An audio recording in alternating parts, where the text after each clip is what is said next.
Okay, so tutungo tayo sa Kiliat, Langiden, Abra. Sa ganito yung mode of transportation, shortcut way papuntang Barangay Kiliat.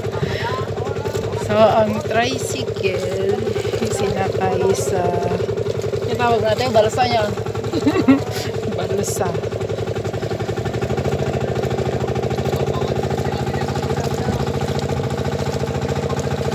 Okay, so i-experience natin ang sumakay ng tricycle na isinakay sa isang balsa. So tatawid tayo dito sa ilog ng Abra. Sa ilog ng Abra. So, doon kami nang galing kanina. Sa kabila. Tatawid kami dito sa ilog. So exciting. Sumakay ng ganito sa it's my birthday today, and yet another wonderful experience. Wonderful experience, pero ang nakakalungkot lang is maranasan kong pagsakay dito dahil pupuntahan ko ang nanay ng aking tita. Ililibing na kasi siya bukas, kaya kailangan makita ko siya sa huling sandali. So ito guys, ito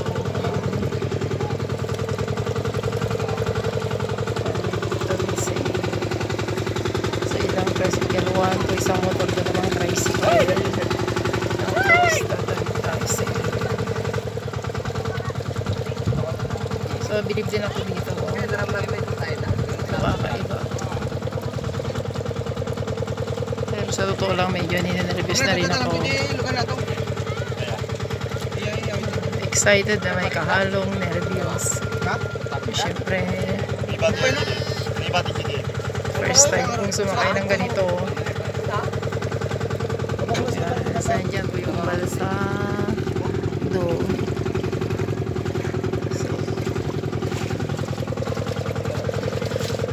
Sana ako nakasapatos ng puti. Gusto ko may experience tumayo sa dyan, sa may kawayan. Pero hindi na ako pinababa ng aking pinsan.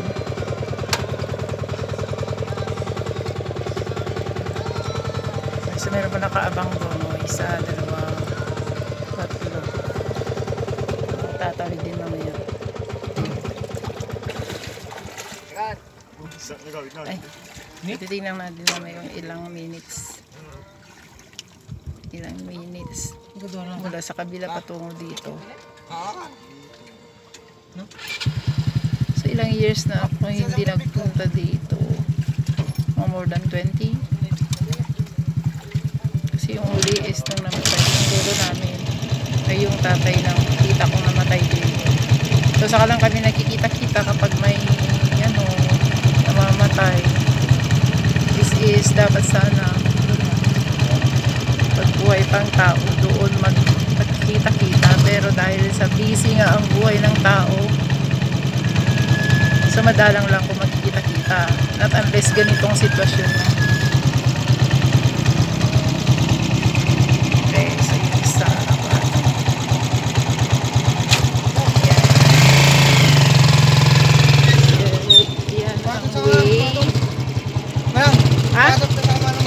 ay, hello. Okay, so kailangan ko itaas yung sapatos ko na kumabasa. Okay, so that is how ang pagtawid mula sa ilog, mula sa kabilang pampang patungo dito.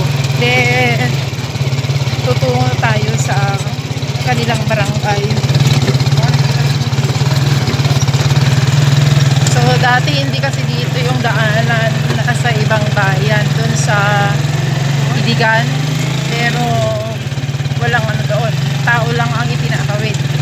So gamit pa rin yung balsa, pero dito basta ngayon ko lang na-experience.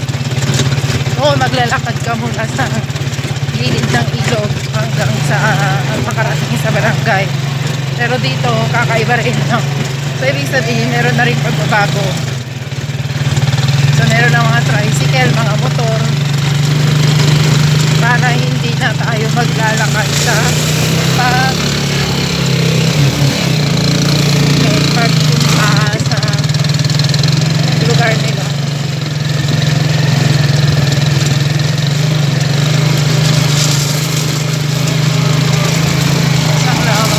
Sabi ng pinsan ko na baka tubig hanggang dito yung bagyong Ega. So yun yung ginawang recap.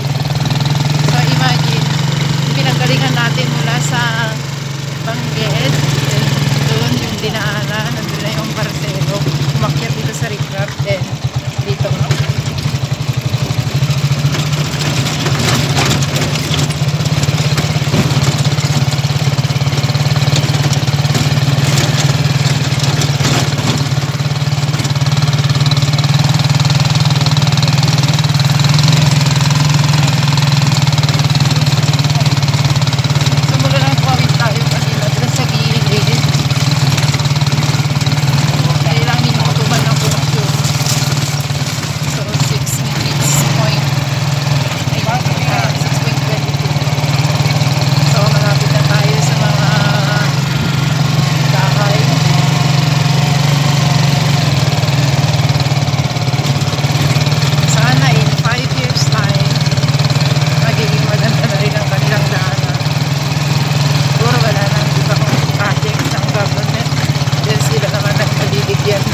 pagkakataon na ma-enjoy ang magandang daanan ay may tulay na ipapatayo para sa kanila.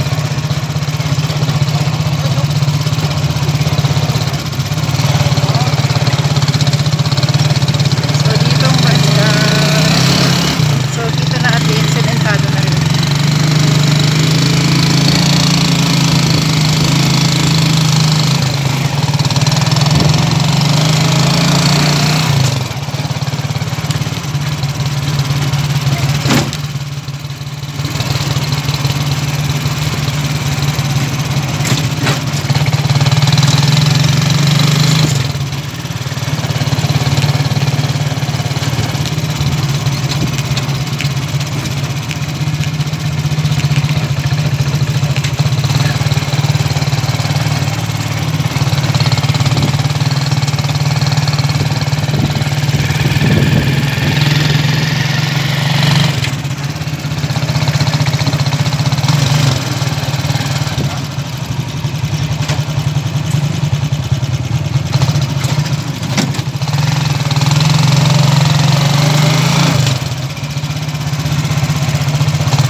Ayun na, di ba rin Uncle Santos?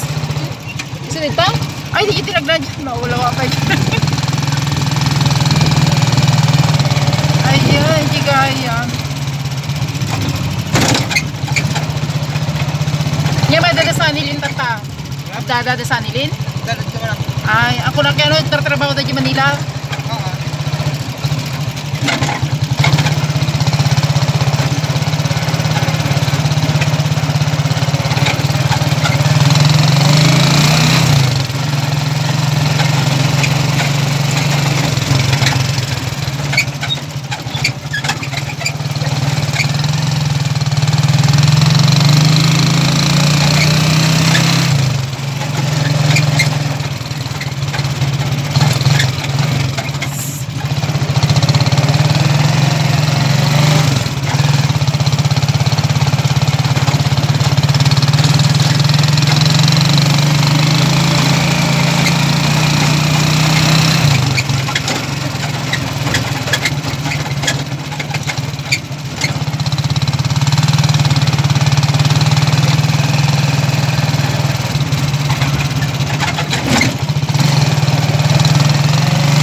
sa nga mukas jay.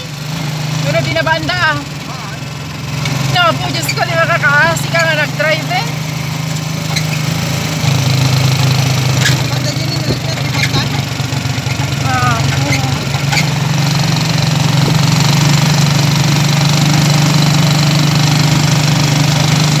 Pero nalawa, may tinikalsada to eh.